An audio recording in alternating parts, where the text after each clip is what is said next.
I will. I have a couple things to say about this topic. One of the things that when I sit down with a client that we have to take into account, and we talk a lot about financial drama. We talk about the black tax and all those type of things. But one of the things that we have to take into account, and most financial advisors don't do this, is the emotional ties with the money. Right? So if I'm out and I got a side hustle and I'm grinding and I got this money, my treatment and how I invest that money, the things I'm willing to do, the risks that I'm willing to take with that money is different than the money that I inherited from Bit Mama, right? Because that money that I inherited from Bit Mama has a different type of emotional attachment to it.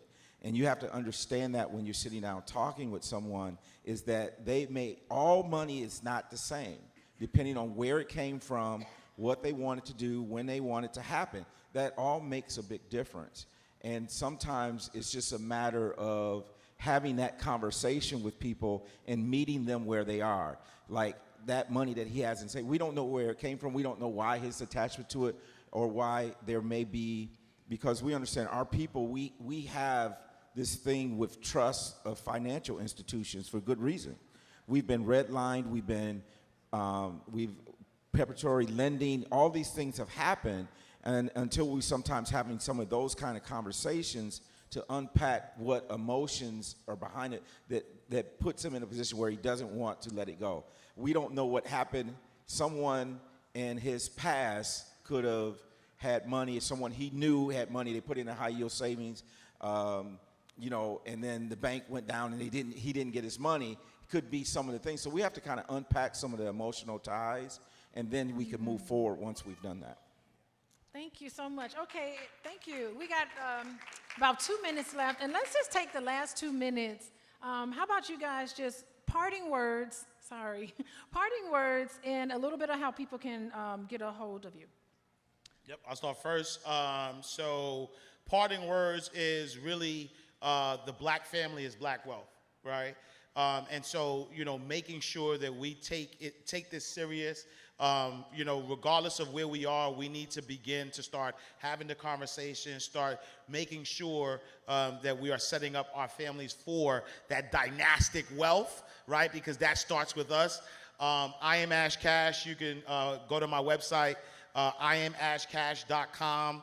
Follow me on all social media platforms at I am Ash Cash. Mm-hmm. Our parting words.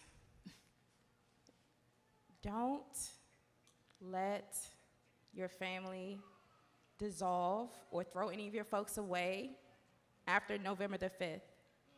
Don't let politics, especially right now in these times, to be something that, divides us, where we can't practice forgiveness or even deal with our folks. These are still our folks. Right? Because on November 6th, we still gonna wake up and be black.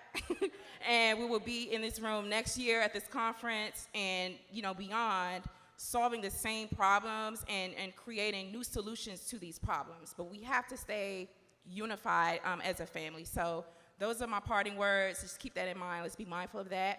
I'm Jade Harrell. I am an educator.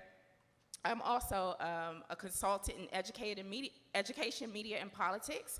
And I do coaching at highblackesteem.com for activists and entrepreneurs that are devoted to solving problems within the black community. So you all can find me at highblackesteem.com. Thank you. Thank you, Jay. So I just want to say that strong nations are built with strong communities, which are built with strong families, which are built by strong individuals. I am Lachelle Diane at LachelleDiane.com. I'm also at blissful-therapy.com.